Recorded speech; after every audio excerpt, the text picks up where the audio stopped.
Anybody heard of the Tuskegee Airmen? A lot of people say yes. And I say Buffalo Soldiers, a lot of people say yes. I say Buffalo Pointer, and nobody's hand goes up. But before this series, and I'll put it this way, how many people knew about the Buffalo Pointers before this series? So I'm speaking to the choir. I like this. So I may skip over some stuff that may be elementary for you and me, but I will touch on some stuff that I hope you don't know. I bring you greetings from my national president, Dr. James T. Everhart Jr., who is a very powerful Omega man. So I had to listen to him all last night. Whenever I'm with him, and somebody says Omega, I got to get out the way because he can throw up a hook and take out your eyeball.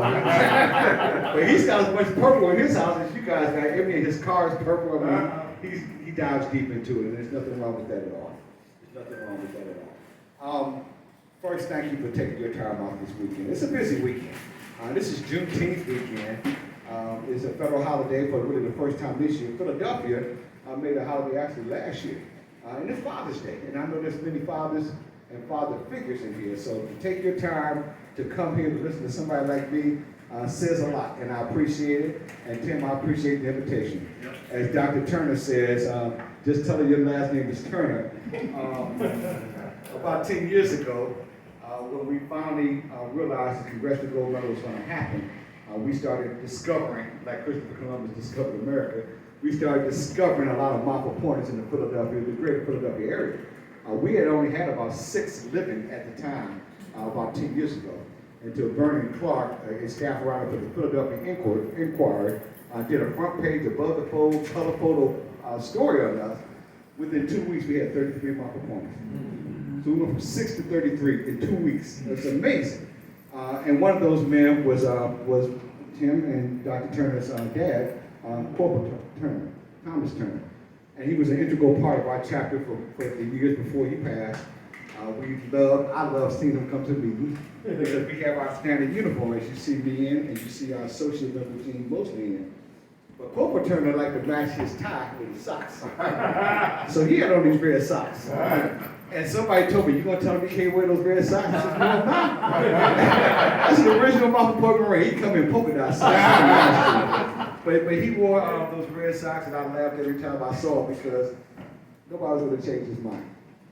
Even right up to his last days and weeks, he was still very active. We did that parade for Memorial Day, I think just a month before he passed away. And he was the Grand Marshal of that parade, and we had to go to American Legion. And a lot of people didn't know if he could make it up those stairs. He made it up those stairs better than I made it up those stairs here. So, but we miss Corporal Turner. And the Turner family again, your nieces, Lindsay Turner has been a singer at our events for about 7 years. She's now a principal singer now on the cruise line. Have they set sail yet? Yes, they did. So they're out in open waters and Lindsay's singing herself her butt off here.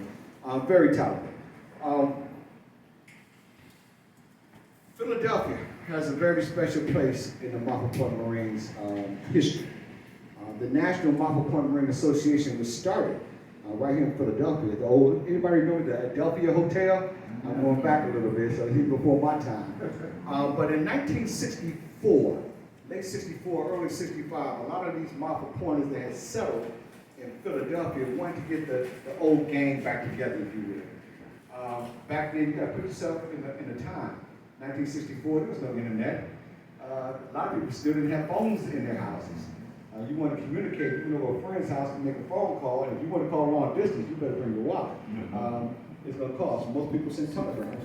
So a couple of individual enterprising Montford Pointers got together. Among them was Cecil B. Moore. Cecil Basil Moore was actually a Montford Point Marine.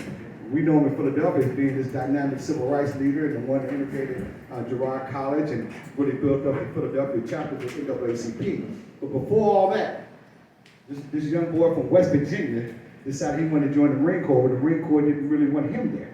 So he served in the Marine Corps and rose up to the rank of Sergeant Major and actually led Marines in combat in World War II.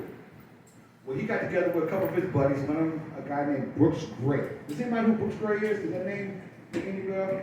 Brooks Gray was, we consider him the founder of the Montford Point Marine Association. So Brooks and Cecil B. Moore were very close friends. They both served in Montford Point. They both served in the Pacific.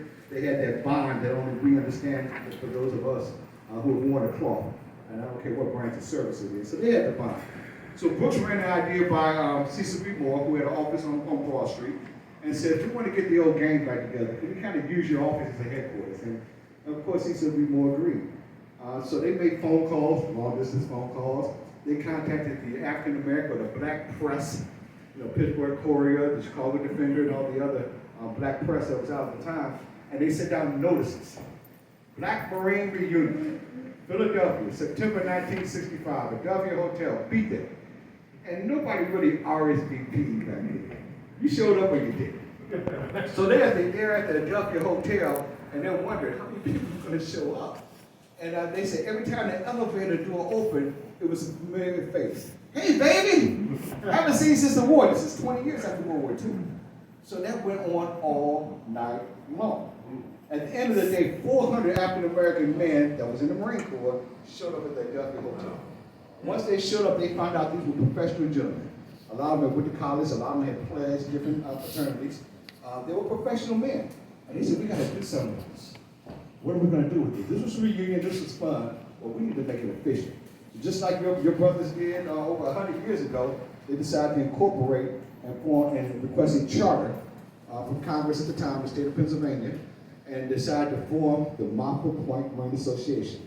We know it now as the National Montford Point Marine Association. Philadelphia was stood up as its first chapter. So it's chapter number 1.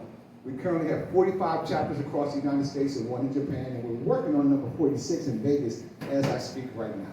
So this is where it all began, and I was so proud when I came up here that I thought, what if Brooks Gray would have been alive? He died less than a year before I came up here. And people often tell me, Joe, if you and Brooks would have been in the same city at the same time, there's no telling what could have happened. The biggest compliment I've ever gotten was somebody would tell me that I would remind them of a younger Brooks Gray. And Brooks Gray was, he was a master gunnery sergeant like I am. He was a recruiter like I was. Matter of fact, he may have been the first black Marine recruiter. So a lot of things that I've done in my career, I've modeled after Brooks Gray. And I wish he was here today to share this day with me. We have a couple of folks here like was said earlier, Dr. Diane Turner, another daughter of Corporal Thomas Turner is here. And she's also the president of our auxiliary of the Philadelphia chapter. The auxiliary in this chapter really went down in the 60s, the 70s and 80s and 90s. And when I took over the chapter and they decided they want to start auxiliary up, Dr. Turner kind of put a hand in the air. I don't know if we had to raise her hand. Yeah. Katrina, was it Katrina that drafted you? It was me? Oh, okay. Age said that age. No, I know. I'm just trying to deny it here. But she stood up and she's led our auxiliary ever since. As a matter of fact, I think there's only about 5 auxiliaries now left standing, 5 or 6. And Philadelphia is by far the best. And I say that because I'm biased, but I say that also because they won the President's Cup 3 years in a row. And so they got a chance to keep the President's Cup as being the most active auxiliary in our association. And although I am the face and maybe the voice of Montford Point, I could not do what I do without the membership, without our auxiliary, and without our associate members. And one of those associate members is with us today. Gene, stand up. Gene Mosley's dad was a Montford Point Marine. He was a staff sergeant. Staff sergeant? Corporal. I'm promoting. He should have had that. He should have been a sergeant. Should have been at least a staff sergeant. But Gene has been hearing stories about his dad and the Montford Point Marines virtually his entire life. So Gene decided to put his thoughts and his dad's stories into words. And just earlier this year, he has his book published called Footprints of the Montford Point Marines. Now, I've been privileged to read every book on the Montford Point Marine. I'm not talking absolutes, but I've read every book that's major Montford Point Marine. This is one of the best books I've read. Gene allowed me to edit it a couple of times, 2 or 3 times. I did the foreword. And then he asked me to write the foreword for the book, too. So it just came out in February. It's a good book. The author is here. Gene, did you bring some books with you? I did bring them. So you got hard copies and soft copies? What do you have? I have 1 soft copy, One soft copy like this? and many hard copies, and waiting on another shipment. Okay, so the soft copies are $20? 20. And the hard copy is 30. But you only have 1 soft copy left. That's it. So you got for the day. But you can still order. Okay. Online. And he's got some cards back there too. Yeah. So please, sing Gene. Gene, thank you for showing up today here. Oh, you're welcome. Gene has been an associate member of our chapter for almost a decade now. And I tell you what, he's actually found the family, a Montford Marine, which was his classmate at Temple, right? We had 3. Well, we did one in Lansdale at the house of a Montford Marine, and it was a great ceremony. So that's what we do now, is mainly try to find the families and let them know that they have a Congressional Gold Medal. We've been lucky the last couple of years that there's been many books published. This one was just published right before James' book called To Walk on Water, about a Montford Pointer who spent a lot of time in Philadelphia. Captain Eddie Q. Hicks. He is still living. He's been telling me he's been writing this book for about 20 years, and it finally came out within weeks of Gene's book, and that's a good deal. Also, Corporal Turner wanted to put his thoughts down, so he wrote his book with the help of his daughter there, that is beautifully illustrated. I think Third World Press did this, Doc? Yes. Chicago? Yes. Third World Press did it, and I tell you, and I wrote the foreword for this one too, didn't I? Okay, I'm not trying to promote myself, but it's good, because I was honored to write that, because when I first read this in draft form and hard copy, the way Dr. Turner intertwines her dad's history with the African American history that was going on in America at the time makes it easier to read. And I know he was inspired to write this book because of her niece, his granddaughter, Lindsay Turner. So it's called Our Grandpa is a Montford Marine. And Doc, did you bring copies of your book? Yes, I have copies. And how much are they? They're 30. They're $30 hard copy. So we want to make sure you leave here with no money. We used to that. Yeah, it's good. Money's good. We're going to step up and be able to cash out stuff. We'll be dangerous then. But a little bit more background. I've got a short movie I want to show you because I think if you see the movie or hear me talk about it a little bit, and then you see the movie, and then I'll come back and wrap it up and see if we have any questions. But prior to 1941, blacks were not allowed in the Marine Corps. And I've talked to a few of you. You all understand that some blacks were in the Marine Corps during revolutionary times.